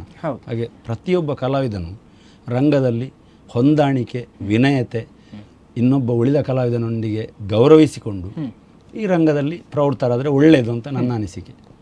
ಮತ್ತು ಕಲಿತು ಹೊಸತ್ತಾಗಿ ಬರುವಂಥವರಿಗೆ ಹೇಳೋದಾದರೆ ಸಂಪೂರ್ಣ ಕಲಿಯದೆ ಬರಬೇಡಿ. ನಾನು ಎಲ್ಲಿ ಹೋದರೂ ಹೇಳೋದಾದರೆ ನಮ್ಮ ಗುರುಗಳು ನಮಗೆ ನಾನು ನಾಟ್ಯ ಕಲಿಯುವಾಗಲೂ ಸಂಪೂರ್ಣ ಕಲಿತೆ ವೇಷ ಮಾಡಿದ್ದು. ಚೆಂಡೆ ಮೊದಲೇ ನುಡಿಸಿದ್ದು ಸಂಪೂರ್ಣ, ಅಂದರೆ ಸಂಪೂರ್ಣ ಅಂದರೆ ಹಾಗಲ್ಲ, ಹೌದು, ಬಾಲಪಾಠ ಕಲಿಯುವಾಗ ಸಂಪೂರ್ಣ, ಮತ್ತೆ ಅದು ಪೂರ್ಣ ಅಂತ ಇಲ್ಲ, ಇದು ಸಮುದ್ರ. ಆದರೆ ಒಮ್ಮೆ ಅದು ಆ ಪಾಠ ಎಷ್ಟುಂಟು ಅಷ್ಟನ್ನು ಸಂಪೂರ್ಣ ಕಲಿಯದೆ ನೀವು ಹೋಗಬೇಡಿ. ಅರ್ಧ ಪಾಠ ತಗೊಳ್ಳೋದು, ಮತ್ತೆ ಹೋಗಿ ಎಲ್ಲಿಯೋ ಯಾರೋ ಕರೆದ್ರು ಅಂತ ರಂಗ ಪ್ರವೇಶ ಮಾಡ್ಕೊಳ್ಳೋದು. ಮತ್ತು ಅದು ಒಮ್ಮೆ ನೀವು ಪರ್ಫಾರ್ಮೆನ್ಸ್ ವೇದಿಕೆ ಹತ್ತಿಲಿಕ್ಕೆ ಅಭ್ಯಾಸ ಆದರೆ ಮತ್ತೆ ಅವನಿಗೆ ಕಲೀಲಿಕ್ಕೆ ಮನಸ್ಸು ಬರೋದಿಲ್ಲ, ಆ ಮೂಲವನ್ನು ಕಲೀಲಿಕ್ಕೆ ಮನಸ್ಸು ಬರೋದು. ಅದು ಮತ್ತೆ ಕಾರ್ಯಕ್ರಮಕ್ಕೆ ಹೋಗುದಾಯ್ತು, ಇದು ಬೇಡ. ಮತ್ತೆ ಅಂದರೆ ಈಗ ಅಂದರೆ ಒಂದು ಯಾವುದೊಂದು ಚೂರು ಇದ್ದರೆ ಶಿಳ್ಳೆ ಚಪ್ಪಾಳೆ ವಾಟ್ಸಪ್ಪಲ್ಲಿ ಸೂಪರ್ ಎಲ್ಲ ಬರುವ ಕಾರಣ ಮತ್ತೆ ಅವನಿಗೆ ನಾನು ಹುಷಾರೇ ಆಗಿ ಆಯಿತು ಅಂತ ಆಗ್ತದೆ. ಹಾಗಾಗಿ ಸಂಪೂರ್ಣ ಕಲಿತು ಆ ಗುರು ಹೇಳಬೇಕು, ನೀನಿನ್ನು ರಂಗಕ್ಕೆ ಹತ್ತಬಹುದು, ನಿನ್ನ ಪರ್ಫಾರ್ಮೆನ್ಸ್ ಮಾಡು ಅಂತ ಗುರುವೇ ಅವನನ್ನು ಹತ್ತಿಸುವವರೆಗೆ ನೀವು ರಂಗ ಪ್ರವೇಶ ಮಾಡಬೇಡಿ. ಅದು ನಾನು ಹೇಳಿ. ಮತ್ತು ಗುರುಗಳ ಆಯ್ಕೆ ಒಂದು ಸರಿ ಮಾಡಿಕೊಳ್ಳಿ. ಕೆಲವರು ಈಗ ಗಲ್ಲಿಗೊಂದು ಗುರುಗಳು ಅಂತೇಳಿ ಆಗಿ ತುಂಬ ನೋಡ್ತಾ ಇದ್ದೆ ನಾನು.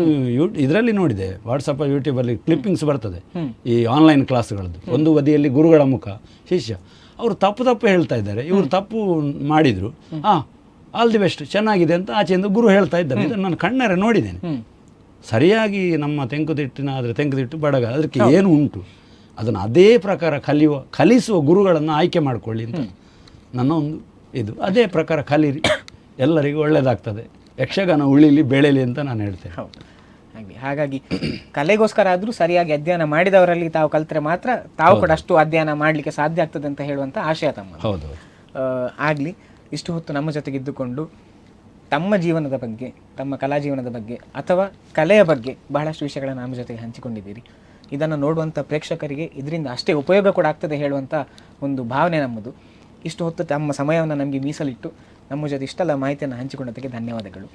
ನನ್ನನ್ನು ಕಿರಿಯ ಕಲಾವಿದನಾದ ನನ್ನನ್ನು ಆಹ್ವಾನಿಸಿ ಒಂದು ಅವಕಾಶ ಕೊಟ್ಟದ್ದಕ್ಕೆ ತಮ್ಮ ಈ ಚಾನೆಲ್ಗೂ ಕೂಡ ಧನ್ಯವಾದವನ್ನು ಸಮರ್ಪಿಸ್ತಾ ಇದ್ದೇನೆ. ತಾವೇ ಕಿರಿಯರು ಅಂತಾದರೆ ಇನ್ನು ಉಳಿದವರು ಹೇಗೆ ಅಂತ ನಮಗೆ ಗೊತ್ತಿಲ್ಲ.